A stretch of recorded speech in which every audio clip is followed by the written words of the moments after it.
एक गांव में एक सेठ सेठानी रहते थे। उनके एक बेटा बहू थे। उनकी बहू संध्या सबको भोजन कराकर फिर स्वयं भोजन किया करती थी। पड़ोस में रहने वाली शोभा की आदत थी, जब भी संध्या भोजन बनाकर हटती तो वो उससे जरूर पूछती, संध्या बड़ी देर से रसोई में लगी हुई थी, आज खाने में क्या क्या बनाया, खाया है? आज तो बस ठंडा बासी ही खाया है। संध्या शोभा को रोजाना यही उत्तर देती। संध्या का पति सूरज रोजाना उसे ऐसा कहते देखता था। एक दिन संध्या ने तरह तरह के पकवान बनाए और घर के सभी लोगों ने एक साथ बैठकर भोजन किया। कुछ देर बाद पड़ोसन शोभा फिर आई। आज तो हम सब ने पकवान खाए हैं, देखो आज संध्या क्या कहती है। आज भी पड़ोसन शोभा ने संध्या से पूछा तो आज भी उसने कहा कि ठंडो बासी खाया है। सूरज सोच में कि हो न हो कोई बात अवश्य है जिससे कि मेरी पत्नी ऐसा कहती है। पड़ोसन के जाने के बाद उसने पत्नी से पूछा, संध्या पड़ोसन शोभा से तुम रोज ठंडा बासी खाया ऐसा क्यों कहती हो, जबकि हम सबने तो एक साथ बैठकर कई तरह के पकवान खाए थे और हमेशा खाते हैं। हम जो खा रहे हैं वो बाप बूढ़ों की कमाई है। जिस दिन आप कमा कर लाओगे उस दिन मैं समझूंगी कि ताजा भोजन कर रहे हैं। संध्या की ये बात सूरज के मन में घर कर गई और एक दिन वो अपनी माँ से बोला, माँ मैं एक बड़े शहर में कमाई करने जा रहा हूँ। बेटा अपने पास इतना धन है, हमारा इतना पुश्तैनी कारोबार है, हमें किसी चीज की कोई कमी नहीं है, फिर भी तू कमाने जाना चाहता है? माँ मैंने स्वयं कमाने का दृढ़ निश्चय कर लिया है। मैं चाहता हूँ कि मैं भी पिताजी और दादाजी की तरह मेहनत करके धन कमाऊं, इसलिए मुझे मत रोको माँ। सूरज ने दृढ़ निश्चय कर लिया था, इसलिए वो अपने माता पिता को समझा कर जाने लगा।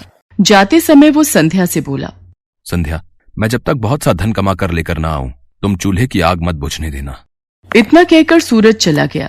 संध्या लकड़ियों को डालकर चूल्हे की आग को जलने देती थी।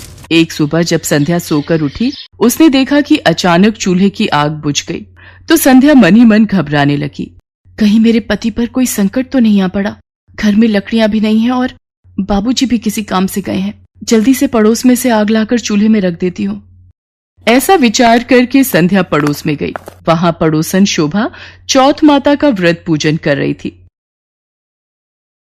संध्या अभी थोड़ी देर में आकर ले जाना, अभी बस थोड़ी देर में मेरी पूजा समाप्त हो जाएगी, फिर मैं तुम्हें चूल्हे की लकड़ी दे दूंगी। शोभा आज कौन सा व्रत है? तुम्हें नहीं पता? आज चौथ माता का व्रत है। इस व्रत को करने से अन्न लक्ष्मी की प्राप्ति होती है। चौथ माता हर संकट से हमारे सुहाग की रक्षा करती हैं। शोभा मैंने इस व्रत को कभी नहीं रखा, क्या तुम इस व्रत को रखने की विधि मुझे बताओगी? हाँ जरूर। संध्या ने भी उस दिन चौथ माता का व्रत किया। शोभा के कहे अनुसार दीवार पर चौथ माता बनाई, उनसे अपने पति की सलामती के लिए पूजा प्रार्थना की। उस दिन घी गुड़ का चूरमा बनाकर रात्रि को चंद्रमा को अर्घ्य देकर भोजन किया। हे चौथ माता मेरा मन बहुत बेचैन है, मेरे पति सकुशल घर लौट आएं, बस यही मनोकामना है। मैंने सुना है चौथ माता जो भी आपका व्रत पूरे श्रद्धा भाव से करता है आप उसके मन की मुराद अवश्य पूरी करती हो। मेरी मुराद पूरी कर दो माँ, मेरे पति को वापस भेज दो। संध्या की प्रार्थना चौथ माता तक पहुँचती है और वो सूरज को सपने में दर्शन देती है। बेटा सूरज उठो, तुम्हारी पत्नी तुम्हें बहुत याद कर रही है, अब तुम्हें घर लौटना चाहिए। माँ मेरा अभी हिसाब किताब बहुत करना बाकी है। तुम चिंता मत करो, कल शाम होने से पहले तुम्हारा सारा हिसाब किताब निपट जाएगा, बस तुम जाने की तैयारी करो। इतना कहते ही चौथ माता अंतर्ध्यान हो गई और ऐसा ही हुआ। शाम होने तक सूरज ने सारा हिसाब किताब निपटाकर तैयारी की और कमाया हुआ धन दौलत लेकर चल दिया। रास्ते में एक बड़ा सा काला नाग फन फैलाए बैठ गया। वो सूरज से बोला, आज तो मैं तुझे डसूंगा, आज तेरी आयु पूरी हो गई है। चौथ माता की आज्ञा से मैं अपनी पत्नी से मिलने जा रहा हूँ। वहाँ मेरी पत्नी मेरी बहुत चिंता कर रही है, मैं उससे मिलकर वापस लौट आऊंगा, उसके बाद तो मुझे मार देना। अगर तुम लौट कर नहीं आए तो तुम्हारे घर आकर तुम्हें डस लूंगा। सूरज ने सर्प को वचन दिया और अपने घर पहुंचा। वहां सभी से हंसी खुशी से मिला, पर उसका ध्यान अभी भी उसी तरफ था, इसलिए वो उदास था। संध्या ने चिंता का कारण पूछा तो सूरज ने काले नाग वाली बात बताते हुए कहा, संध्या यदि मैं उस नाग के पास नहीं जाऊंगा तो वो घर आकर ही मुझे डस लेगा। आप घबराओ नहीं, आप आराम से सो जाओ, बाकी सब मुझ पर छोड़ दो और मुझे चौथ माता पर विश्वास है, कि वो मेरे सुहाग की सदैव रक्षा करेंगी। संध्या के कहने पर सूरज सो गया। संध्या का कमरा छत पर था, जिस पर 7 सीढ़ियां थीं। संध्या ने चतुराई से पहली सीढ़ी पर रेत, दूसरी पर इत्र, तीसरी पर गुलाब का फूल, चौथी पर कंकु केशर, 5वीं पर लड्डू पेड़ा, 6ठी पर गादी गलीचा और 7वीं सीढ़ी पर दूध का कटोरा भरकर रख दिया। इस प्रकार वो 7 सीढ़ी सजाकर बैठ गई। आधी रात होते ही नाग आकर सीढ़ी चढ़ने लगा। वो पहली सीढ़ी पर रेत में लौट गया। ये सब आराम के साधन देखकर भी मैं नहीं बदलूंगा। मैं वचनों से बंधकर आया हूँ, सो डसूंगा अवश्य ही। हे यमराज, रुकिए। मैंने संध्या को सदा सुहागिन रहने का वरदान दिया है, इसलिए आप उसके पति को नहीं ले जा सकते। मैं भी अपने वचन से बंधी हुई हूँ। जो सुहागिन स्त्री मेरा व्रत करती है, मैं उसे सदा सुहागिन रहने का वरदान देती हूँ। यदि मेरा वरदान झूठा होगा और आपने संध्या के पति के प्राण हर लिए, तो संसार में धर्म कर्म और इस चौथ व्रत पूजन को कौन मानेगा। इतनी देर में गणेश जी और चंद्रमा जी भी प्रकट हो गए और उन्होंने भी चौथ माता के साथ संध्या को सुहागिन रहने का आशीर्वाद दिया। इस पर यमराज जी बोले, हे चौथ मैया, हे गणेश भगवान, हे चंद्रदेव, जब आप तीनों ने संध्या को सौभाग्यवती रहने का आशीर्वाद प्रदान कर ही दिया है, तो मैं भूल कर भी उसके पति का प्राण नहीं ले सकता। हे चौथ माता, आपके व्रत और पूजन करने वाली सुहागन स्त्रियों का सुहाग सदैव अमर रहेगा। उनके पति को कोई भी संकट नहीं छू पाएगा। ये आज आपने सिद्ध कर दिया। जय चौथ माता की। इतना कहते ही सभी देवी देवता वहां से अंतर्ध्यान हो गए। सुबह उठकर सूरज ने देखा कि उस पर आया संकट टल चुका था। सबने मिलकर चौथ माता को धन्यवाद किया। संध्या के सास ससुर भी अपने बेटा बहू को आशीर्वाद देते हैं।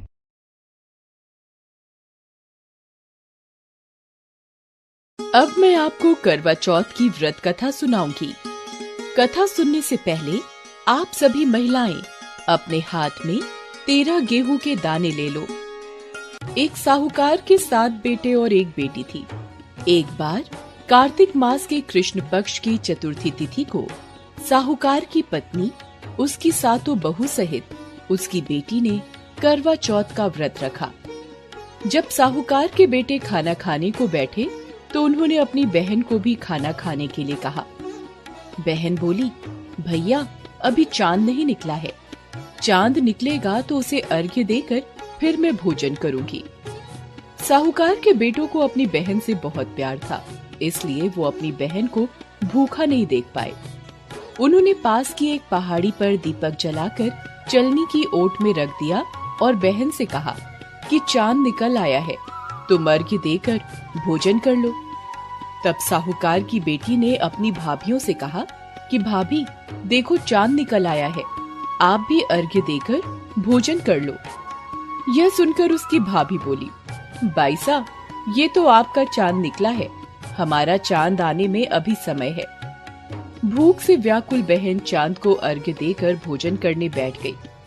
जैसे ही पहला निवाला खाया तो उसे छींक आ गई। दूसरा निवाला खाते ही उसमें बाल निकल आया। तीसरा निवाला मुंह में लेने ही वाली थी कि उसके ससुराल से बुलावा आ गया, पति बीमार है, जिस भी हालत में हो तुरंत ससुराल पहुंच जाओ। माँ ने उससे कहा, बेटी रास्ते में जो भी छोटा या बड़ा मिले उसके पैर छूते जाना, और जो भी तुम्हें सदा सुहागिन होने का आशीर्वाद दे वहीं पर अपने पल्लू पर गांठ बांध लेना। बेटी ने हामी भरी और अपने ससुराल चल दी, और रास्ते में जो भी मिला वह उनके पांव छूती रही। सबने सुखी रहो, पीहर का सुख देखो, ऐसा आशीर्वाद दिया। चलते चलते जब वो ससुराल पहुंच गई तो देखा कि दरवाजे पर छोटी ननंद खेल रही थी। उसने छोटी ननंद के पांव छुए तो ननंद ने आशीर्वाद दिया, सदा सौभाग्यवती रहो, पुत्रवती हो। यह सुनने पर उसने अपने पल्ले पर गांठ बांध ली। जब घर के अंदर गई तो देखा उसका पति मरा पड़ा है और उसे शमशान ले जाने की तैयारी हो रही है। वो बहुत रोई और बहुत चिल्लाई। जैसे ही उसके पति को ले जाने लगे तो बोली, मैं इन्हें नहीं ले जाने दूंगी। जब किसी ने उसकी बात नहीं मानी तो बोली, मैं भी उनके साथ जाऊंगी। जब वो नहीं मानी तो लोग बोले, ले चलो।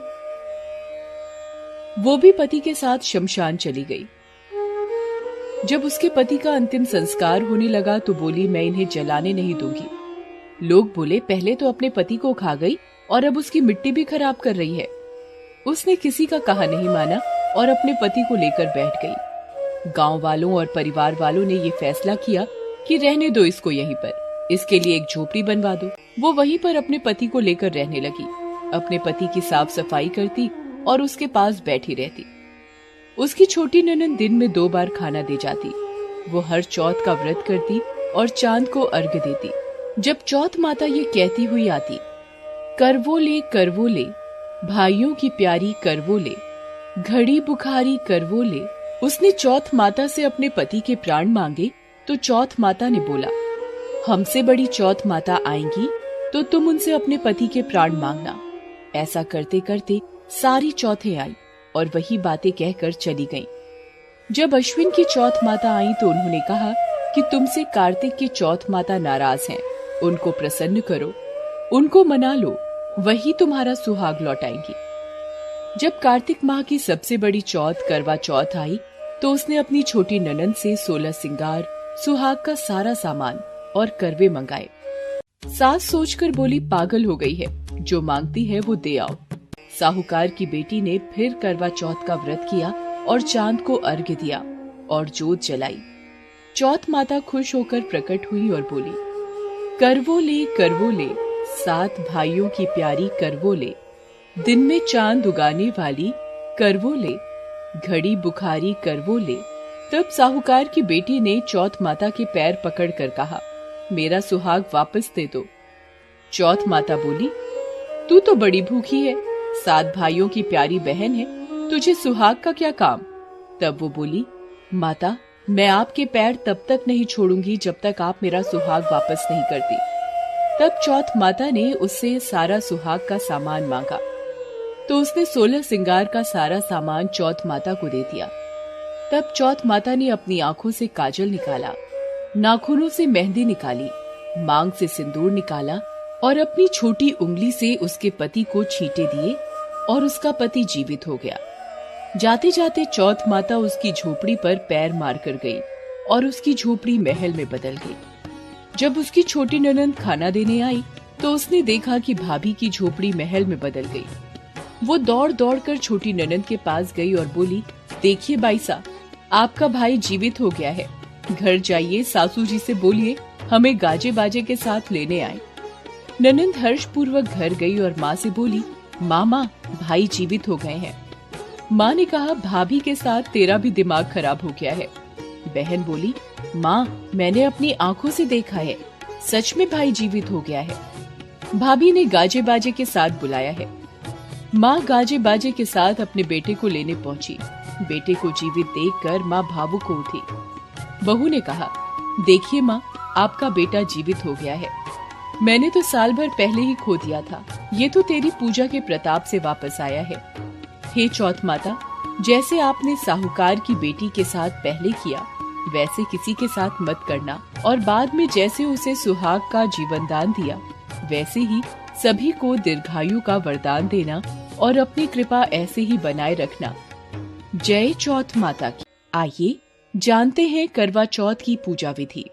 सबसे पहले एक चौकी रखें, उस पर लाल रंग का कपड़ा बिछाएं और इस पर करवा माता का केंद्र रखें। अब चौकी पर सीधे हाथ की तरफ थोड़े से चावल रखें और उस पर करवा रखें। करवे में जल भरकर उसे ढक्कन से ढकें और उसके ऊपर थोड़ी चीनी रख दें। अब इसके ऊपर घी का दिया प्रज्वलित करें। इसके बाद करवा माता का तिलक करें और करवे पर भी तिलक करें। अब एक और लोटे में जल भरकर एक तरफ रखें। इसी जल से हम सूर्य को अर्घ्य देंगे और पहले करवे के जल से चंद्रमा को अर्घ्य देंगे। अब करवा माता पर पुष्प या पुष्प का हार, फल, मिष्ठान अर्पित करें। अब आप एक थाली तैयार करें जिसमें सास के लिए साड़ी, सुहाग का सामान आदि रखें। अब करवा माता की कथा पढ़कर गणेश जी की आरती और माँ लक्ष्मी जी की आरती करें। पूजा पूरी होने पर लोटे में रखे जल से सूर्य को अर्घ्य देना है और इसके बाद महिलाएं 1 गिलास पानी, चाय, दूध इत्यादि पी लेती हैं। ये पूजा महिलाएं दोपहर के समय कर लेती हैं। पूजा करने के पश्चात शाम को चांद निकलने की प्रतीक्षा करती हैं। आज चांद निकलने पर चांद की पूजा और अर्घ्य देकर अपने पति के पैर छूकर आशीर्वाद लेती हैं और पति के हाथों से ही अन्न ग्रहण करती हैं। और इस प्रकार करवा माता की पूजा संपन्न हुई।